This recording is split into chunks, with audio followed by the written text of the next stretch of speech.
주의 뜰에 거하는 자는 복이 있는 줄 믿습니다. 예.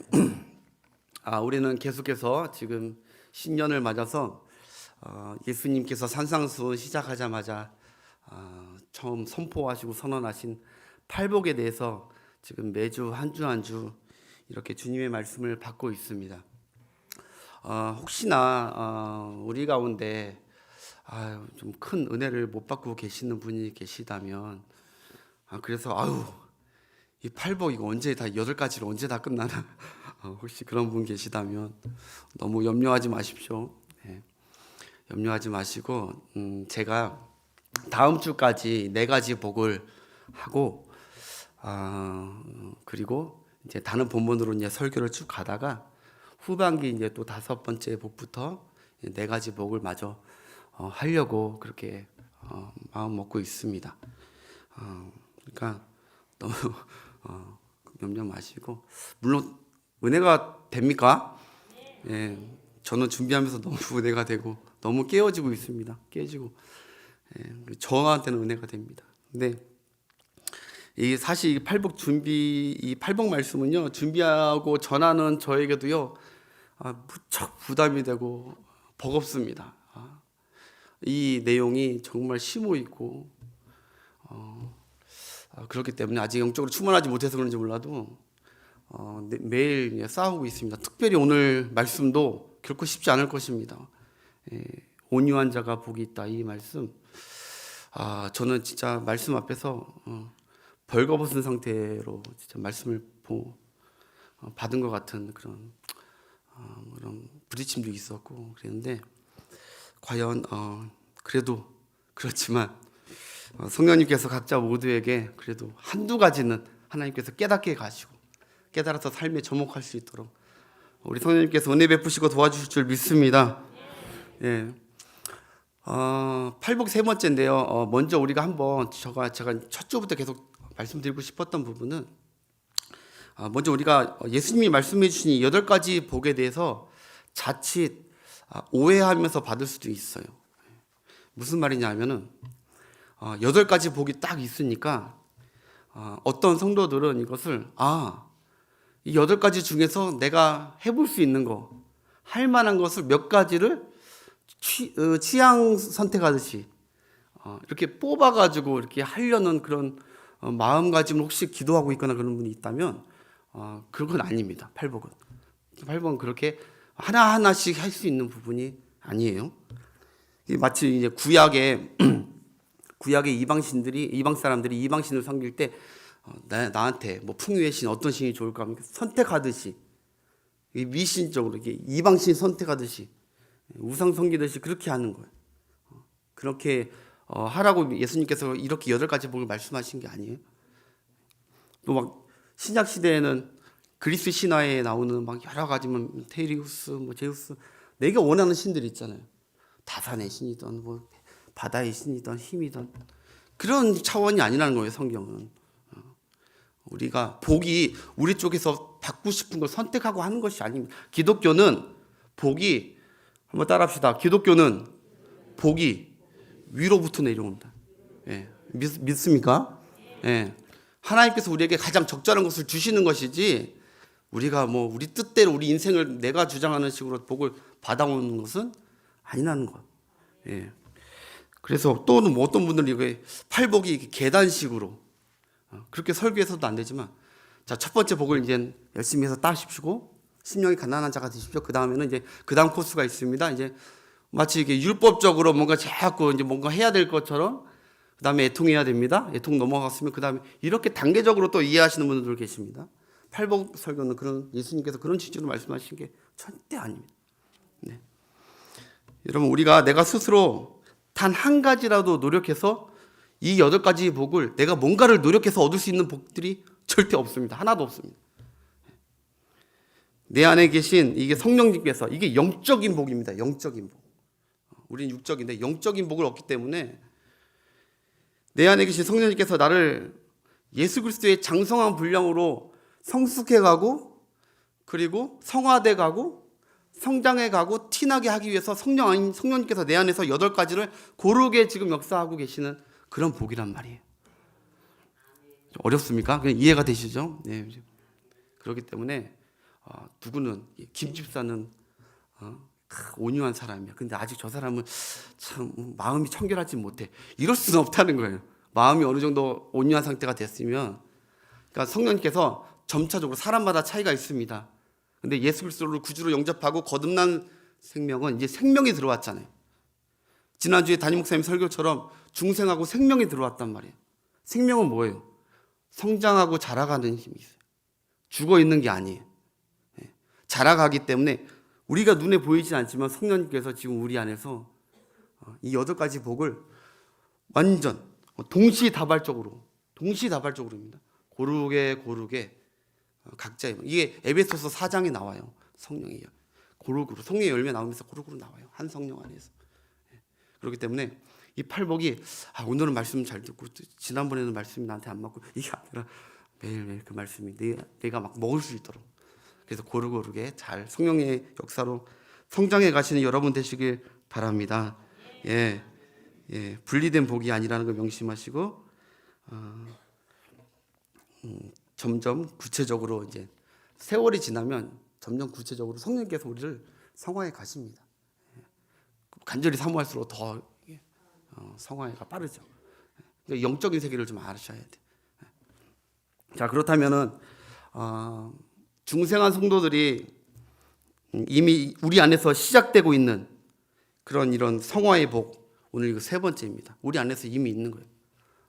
차이가 좀 있어 보이지, 티가 안 날 뿐이지. 오늘 주님은 이 3번째 복, 바로 온유의 성품, 영적 성품을 말씀해 주고 가십니다. 온유한 자가 복이 있다는 것입니다. 온유한 자가. 우리는 이미, 그리고 얘기했지만 우리에게 복되도다 먼저 선포했어요. 너희 안에 온유함이, 이미 성령의 역사가 있기 때문에 이미 너희들은 복되다. 너희 안에 온유가 있다. 온유한 자를 어떤 자라고 생각하십니까, 여러분? 우리는 일반적으로 세상 사람들도 그렇고 온유하다 그러면은 저 사람 참 성품이 참 온순하고 좀 착해, 그리고 좀 너그럽고 온화해, 뭐 이렇게 좀 그런 사람은 이제 온유하다. 마치 그 켄터키 프라이드 치킨의 그 할아버지처럼 허허허 하고 이렇게 뭐든지 이렇게 품을 것 같은 그런 온화함, 그거를 우리는 보통 저 사람 참 온유하다 이렇게 생각하고 그 사람을 단정짓습니다. 물론 여러분, 틀린 말은 아닙니다. 영적 온유에도 분명 그런 부분이 포함되는 있지만 사실 그거하고는 비교도 안 되게 더 큰 깊이 있는 축복이 이 온유한 자에게 있는 것입니다. 예수님께서는 오늘 말씀하시기 온유라고 하는데, 온유는 여러분들 많이 들어보셨을 거예요. 이게 프라우스라고 많이 들어보셨을 거예요. 프라우스. 이 프라우스는 어떤 뜻이냐면은 사나운 맹수가 자기 주인이나 아니면 어떤 조련사에게, 사나운 맹수였는데 그 조련사에게 잘 단련되어지고 잘 훈련되어진, 잘 길들여진 상태, 그 상태를 바로 프라우스라고 하는 거예요. 그래서 오늘 예수님이 얘기하는 거는 이렇게 잘 단련되지고 감정이 잘 길들여진, 하나님 앞에서, 쉽게 얘기해서 하나님 앞에서 잘 길들여지고 잘 통제된 그 상태, 그런 자가 바로 온유하고 그런 깊이 있는 온유한 자가 복이 있다. 할렐루야. 쉽게 막 우락부락한 그 불독들 있잖아요. 막 이런데 성깔이 원래 그래요. 기질이 자체가 파이팅하려고, 물려고. 근데 그때 갑자기 그 주인이 멈춰, 그만해, 앉아. 그러면 찍소리도 못하고 갑자기 막 화내다가도 딱 앉는 그런 통제되고 절제된 맹수라도 그런 상태. 그러니까 막 고삐 풀린, 특별히 그 그리스 당시에는 고삐 풀린 망아지들, 그 말들 있잖아요. 야생마들. 그 야생마들이 얼마나 포악한지 모른답니다. 근데 그 말들이 그 조련사와 그 주인에게 길들여져서 난폭해지지 않은 상태. 맹수들, 포악한 맹수들이 자기 주인의 지시에 잘 통제되어 있는 상태를 말합니다. 여러분, 저도 최근에 가끔 TV를 보지만 TV 프로에 보면은 개는 훌륭하다 이런 프로가 있습니다. 보시는 분이 있으실 거예요. 예, 저도 가끔 보는데 너무너무 신기하더라고요. 예. 그 개통령이라고 하죠. 예. 그 강영욱 그 조련사씨 그분이 아유 등치도 좋고 이런데 야 어떠한 맹견이든 어떠한 불독이든 그 조련사 앞에 가면요 딱 통제가 됩니다. 처음에는 막 하다가 그 강영욱 조련사의 그 눈빛과 그 조련하는 그 놀림에 순식간에 제압되어 버리고 거기에 복종해요. 개들이 다. 저만 TV 안 보십니까? 재밌습니다. 예. 그걸 보면서 이거 오늘 주면서 그게 TV가 딱 떠올라요. 딱. 예. 그래서 막 그 불독들이 막 그 조련사 눈빛 딱 보고 뒤로 가서 막 숨으면서 막 순한 강아지처럼 아주 온순해져요. 아주 무서운. 방금까지 막 이빨을 드러내놓고 그랬는데 아무리 포악하고 사나운 불독이라도 그렇게 되는 거예요. 이것이 바로 프라우스고 온화한 상태, 예수님이 말하는 온화한 상태입니다. 즉 하나님의 권위와 하나님의 말씀이라면 그 앞에서 복종하고 순종하는 그리스도인, 그런 저와 여러분이 되기를 축복합니다. 예, 다른 어떤 것 막 하다가도 주의 일이야 순종해 하면 아멘 할렐루야 하고 즉각적으로 순종할 수 있는, 내가 세상에 어떻게 살았던 내 힘이 얼마나 대단했던 그건 아무것도 중요가 높고 높으신 하나님의 말씀과 지시와 권위 앞에 아멘 감사합니다. 예, 이렇게 훈련된 프라우스 같은 복이 여러분들에게 다 있으시길 바랍니다. 예, 그래서 이렇게 온유한 그리스도인의 특징 두 가지만 제가 간단히 얘기하고 마칠까 합니다. 첫 번째는 아까도 얘기했지만 한번 따라합시다. 하나님의 통제와 다스림을 받는 자. 예. 지금 우리도 하나님의 통제와 다스림을 받고 있어요. 이미 우리 안에 이건요 세상 사람 믿지 않는 사람들이 이거 있을 수가 없는 거예요. 우리 안에 성령님이 계시다니까요. 지금 우리가 거기에 차이만 있을 뿐이지 우리가 그래도 어떤 부분 듣고 어떤 부분 못 듣는 이런 좀 우리 안에 아직 이렇게 정화될 부분들이 있을 뿐이지 이미 우리가 거듭나면서 여기 하나님께서 성령님이 우리 도와주십니다. 올해는 작년보다 더 많이 순종하시길 바랍니다. 예, 더 순종하시다 보면 더 이렇게 복을 받고 온유한 땅의 복을 받는 말이에요. 이 하나님의 통제와 다스림을 받는 자는 쉽게 분을 내지 않습니다. 감정이 고장난 상태가 아닙니다. 여러분 요즘 시대의 무서운 것 중에 하나가 뭡니까? 바로 많은 사람들이 분노 조절 장애가 아닌가 싶어요. 다 분노 조절. 건들면 막 난리 날 것 같아. 막 시한폭탄같이 조금이라도 건드리면 폭발할 것 같은. 지하철에서도 막 싸우고 막 마스크 하나 때문에 썼냐 안 썼냐. 뭐 중학생이 막 노인한테 막 때리고. 이건 말도 안 되는 막 지금 분노 조절. 분노하면은 터트려야 돼 다들. 조절 장애가 있는 것 같아. 각종 범죄와 가정 파괴 그 주 요인이 뭐라고 생각하십니까? 바로 화를 못 참고 분노를 표출하다가 결국 평화를 깨고 공포를 조장하고 만사를 그르치고 생명의 위협까지 당할 수 있는 게 그 별거 아닌 것 같지만 그 분노와 화, 그 감정 컨트롤 못하는 그 장애. 그게 결국 여러분들의 소중하게 생각하는 그 어떤 것이라도 파괴시킬 수 있는 무서운 독성과 같은 거예요. 네. 빨리 아내분들 아멘 하시기 바랍니다. 네. 그렇다고 또 집에 와서 또 분노하지 마시고 또. 네. 저도 벌거벗었다니까요. 이거 보면서 여러분 성깔 없는 사람이 어디 있겠습니까마는 명심하십시오. 괜히 하는 얘기가 아니라 분노는 심각한 죄입니다. 성경에서 얘기하는 심각한 죄. 여러분 가인이 자기 동생 아벨을 때려 죽이기 전에 자기 하나밖에 없는 동생을 때려 죽이기 전에 그에게 나타난 심적 반응. 우리 창세기 2장 한번 보겠습니다. 창세기 4장 5절부터 8절까지. 죽이기 전이에요. 함께 읽겠습니다. 가인과 그의 재물은 하나님께서 받지 아니하신지라 가인이 몹시 어떻게 분하여 안색이 변하니. 그 다음 절 여호와께서 가인에게 이르시되 내가 분하여 함은 어찌 됨이며 안색이 변함은 어찌 됨이냐. 내가 선을 행하면 어찌 낯을 들지 못하겠느냐. 선을 행하지 아니하면 죄가 문에 엎드려 있느니라.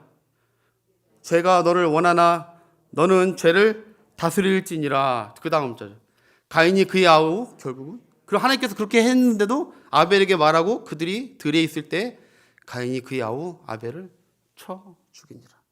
그 분노를 결국은 하나님의 말씀으로 통제를 못하고 아까 얘기했던 대로 프라우스 되지 못하니까 감정 딱 그대로 가서 동생을 쳐 죽이는 첫 번째 살인죄 그 주인공들이 되죠. 여러분 분노 그냥 우습게 보면 안 됩니다. 살인죄까지 마태복음 5장 예수님께서 팔복하신 다음에 그 다음에 율법의 10계명의 여섯 번째 그 살인하지 말라 그거를 재해석해 줍니다. 살인하지 말라가 어떤 것인지 21절 시작. 옛사람에게 말한 바 살인하지 말라 누구든지 살인하면 심판을 받게 되리라 하였다는 것을 너희가 들었으나 여기까지는 구약이에요. 내가 다시 정확히 너희들에게 얘기해 줄게 하는 거예요. 나는 너희에게 이르노니 형제에게 어떻게 하는 자 노하는 자마다 심판을 받게 되고 형제에 대하여 나가라 하는 욕하는 자는 공회에 잡혀가게 되고 미련한 놈이라 하는 자는 지옥불에 들어가게 되리라. 아멘. 형제들에게 노하고 크면 분노하고 이런 것들을 그냥 심각하게 생각하지 않는다? 살인. 이게 옛날 얘기가 아닙니다. 지금 여러분 뉴스 보면요. 아시잖아요. 아파트 층간소음 하나 때문에 결국은 화내다가 결국 죽이더라고요.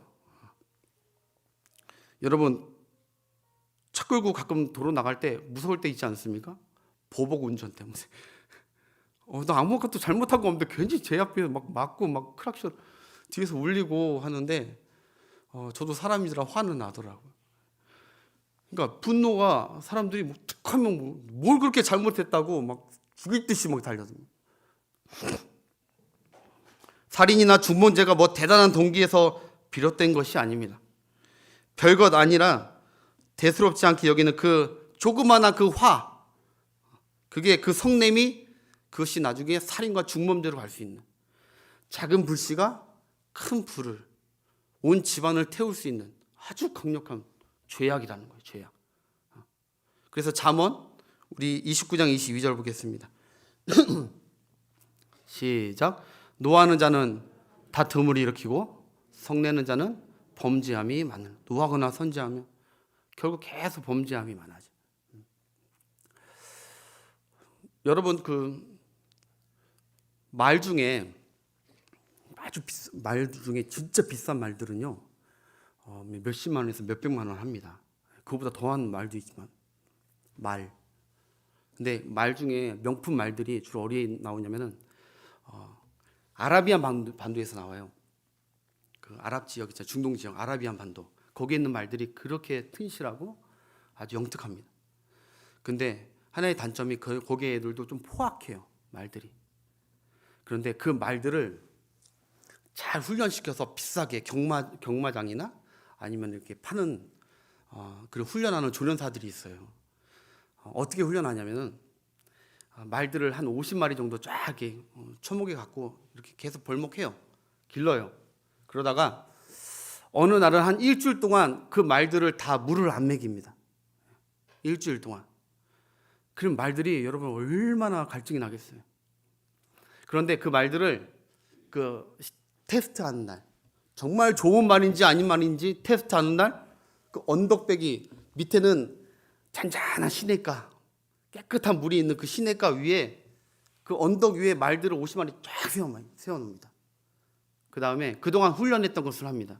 그 조련사 하나가 그 나라 말로 뭐 어쩌고 저쩌고 뭐 그러면은 말들이 막 이러고 있다가 그 언덕에서 막 이렇게 막 얼마나 뭐 그러겠어요. 본능적으로. 그러다가 막 그 소리 들리자마자 막 최고 속도로 밑으로 내려오는 거예요. 먼지를 일으키면서 50마리가. 막 이제 물가가 바로 앞에 있어 이제 막 다 왔을 때 그때 조련사가 스톱이라는 멈춰라는 그 나라 말을 합니다. 멈춰!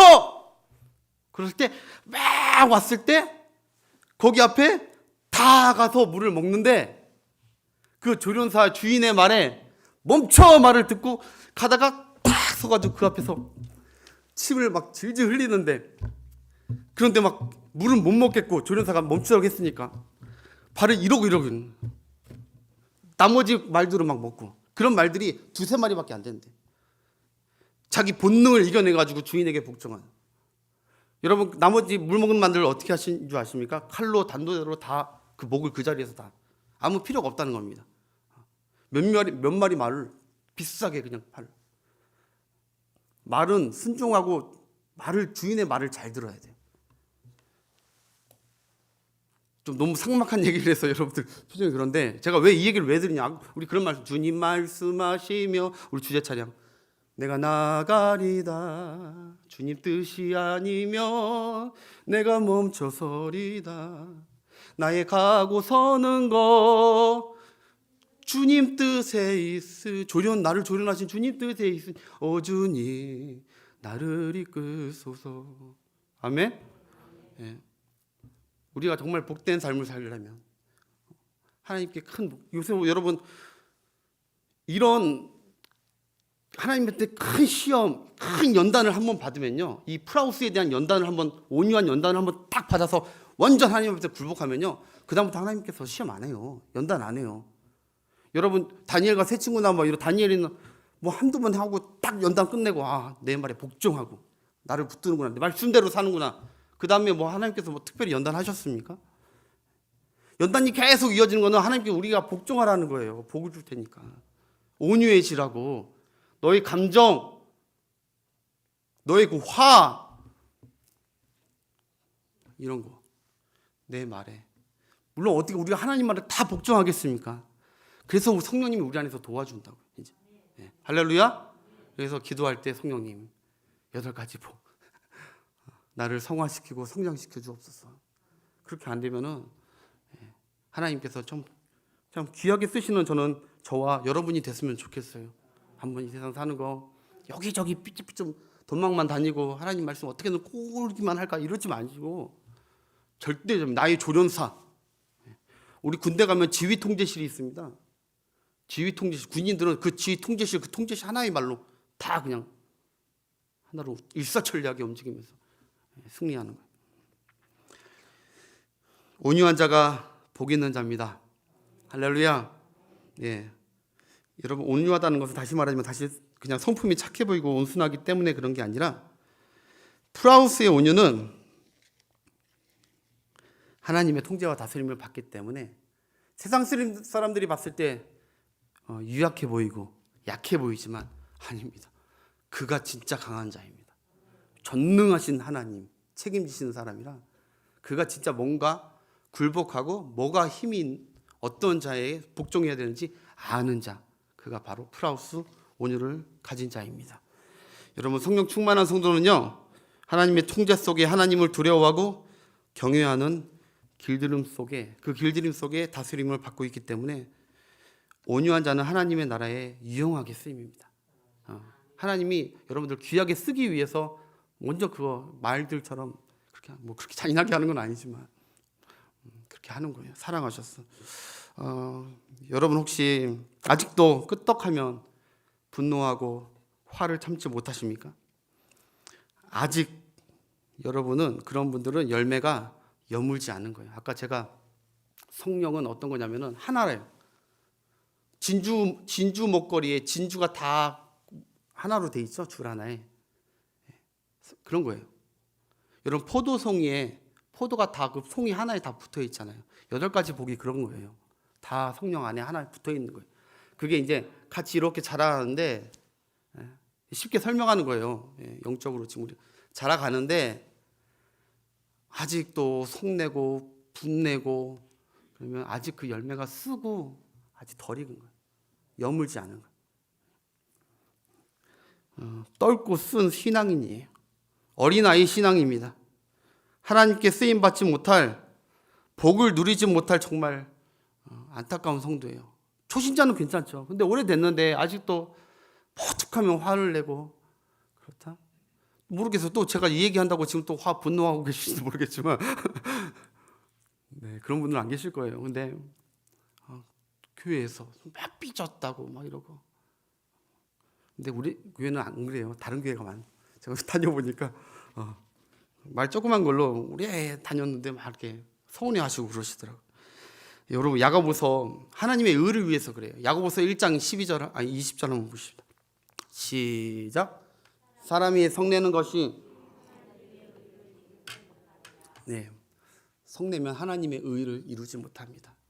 여러분, 하나님의 의가 그리스도인의 가정과 그리스도인의 교회에는 그 모인 그 공동체는 하나님의 의가 충만해야 됩니다.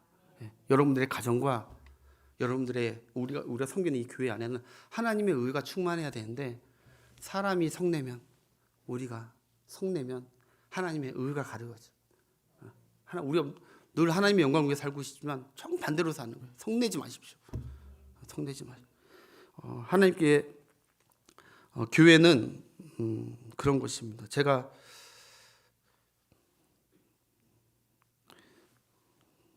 그전 교회 전전교회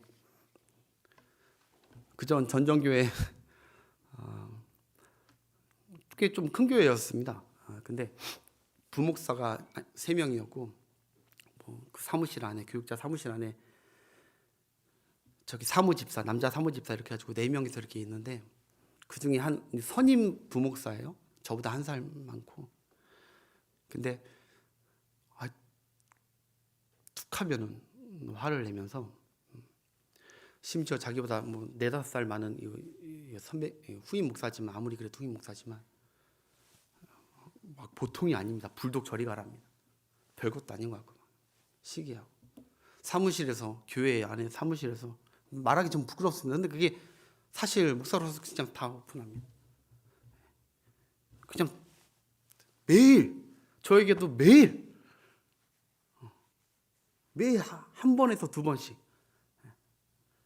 주보를 해가면 주보를 제 앞에서 주보를 던져버립니다. 분을 못 참습니다. 성도들이 안 좋아합니다. 아무리 목사여도 아무리 초신자여도 누가 됐던 간에 하나님은 어떤 사람 쓰시냐? 길들여진 온화한 하나님의 두려움을 알고 할렐루야 하나님의 말씀 하나님의 권위를 두려워하고 온유한 성품 주인께 그냥 복종하고 그런 자를 하나님께서 하나님의 의와 하나님의 나라를 위해 귀하게 쓰실 줄 믿습니다. 2번째 온유한 자는 한번 따라합시다. 간단하게 하겠습니다. 온유한 자는 내가 해결하려는 자가 아니라 주께 해결받으려는 자다. 아멘. 문제를 내가 해결하려는 사람이 아니라 온유한 자는 문제를 하나님께 해결받는 성도입니다. 자꾸 내가 해결해 나가려고 하는 거 그거는 아직 프라우스의 상태가 아닙니다. 문제를 하나님께 맡기는 거예요. 하나님. 아무리 화가 나고 아무리 억울하고 답답해도 하나님께 맡기고 그냥 하나님이 그 문제 해결해 주시길 내 주인이 해결해 주시길 그냥 맡기는 겁니다. 왜냐하면 여러분 하나님 나보다 지혜로우시고 나보다 전능하신 분입니다. 제가 한번 캠핑을 갔는데 고기를 여름철에 고기를 굽는데요. 숯을 조금 산 거예요. 그래서 고기는 많이 샀어요. 이러면 뻔히 결과 뻔하죠. 불이 꺼져가는 거예요. 고기는 아직 남았는데 아직 덜 먹었는데 그래가지고 부채로 갖고 막 종이를 갖고 열심히 땀 뻘뻘 흘리면서 팔 부러지듯이 막 했는데 불이 안 붙는 거예요. 그런데 갑자기 느닷없이 갑자기 광풍이 한번 불더라고요. 그러더니 확 불이 붙더니 탁 타더니 막 고깃기름을 주춤하면서 다시 살았네. 제가 무슨 말씀만 오고 싶냐면 내가 아무리 일을 해결하려고 했다 이 일이 해결이 안 됐었는데 초자연적인 강한 그냥 태풍 한번 부니까 아무렇지도 않게 그냥 내가 그동안 뭐 했나 싶은 거예요. 내가 일을 해결하려고 하는 게 아니라 하나님 믿는 사람 프라우스 하나님께 복종하는 자는 하나님께 맡기는 거예요. 내가 다 일을 해결 못한다니까요. 그리고 하나님이 지혜롭고 전능하셔서 다 해결하세요. 모세가 여러분 내가 모세의 스토리를 착 준비했지만 짧게 전할게요. 여러분 모세 딱 떠오르십시오. 젊었을 때 혈기 왕성했어요. 동족을 괴롭히니까 때려 죽였어요. 분과 화를 내서 우라통이 터져가지고 그냥 해버렸어. 그걸로 그게 바로 40년 광야 생활이에요. 너 안 되겠다. 연단 받아야겠다. 연단 받죠. 연단 받아요. 그다음에 80살 딱 됐을 때 와가지고 하나님께서 그를 찾아가십니다. 그래가지고 그를 훈련시켜요. 어떤 훈련시키냐? 네가 일을 해결하는, 너 그전에는 네가 일을 해결했지? 네가 일을 해결하는 게 아니라 내가 일을 해결하는 자다. 그거를 보여주기 위해서 이제 10가지 재앙이 있는데 딱 세워놓습니다. 누가 10가지 재앙을 내리시는지 하나님 보여주십니다. 너는 그냥 가서 있으라고만 해요. 하나님이 다 해결하십니다. 이스라엘 백성을 구원하는데 그냥 다 하나님이 다 해요. 마지막 홍해까지도 딱 건너왔을 때, 그때 홍해를 건너온 다음에 모세가 찬양하면서 그가 드디어 마음속에 온유, 프라우스의 마음이 있었어요. 그래서 그가 이렇게 고백해요. 출애굽기 15장에 이렇게 고백합니다. 짧지만 여러분 잘 읽어봅시다. 시작. 여호와께서 영원 무궁하도록 다스리시도다 하였더라. 아멘. 이게 무슨 말씀입니까? 이게 내가 아무리 이렇게 한다 저렇게 한다 해봤자, 내가 아무리 이건 된다 안 된다 해도 결국 다 하나님이 하시는구나. 결국 다 하나님의 장중에 있고 하나님이 문제를 다 풀어가시는구나. 나는 그냥 그걸 보고 있는 자구나. 하나님 앞에 이제 프라우스, 이제 온유한 자 같아요. 그 후로부터 광야에부터 여러분, 모세는 자기가 해결합니까? 아닙니다. 문제가 있을 때마다 그는 엎드립니다. 그냥 할렐루야. 네, 엎드려. 백성들이 막 죽이려고 막 얼마나 원망하게, 모세가 무슨 죄가 있습니까? 얼마나 억울하겠어요. 모세 변명할 수도 있어요. 잘못한 거 없는데 원망하고 마녀 사냥으로 모세 하나 막 죽이려고 합니다.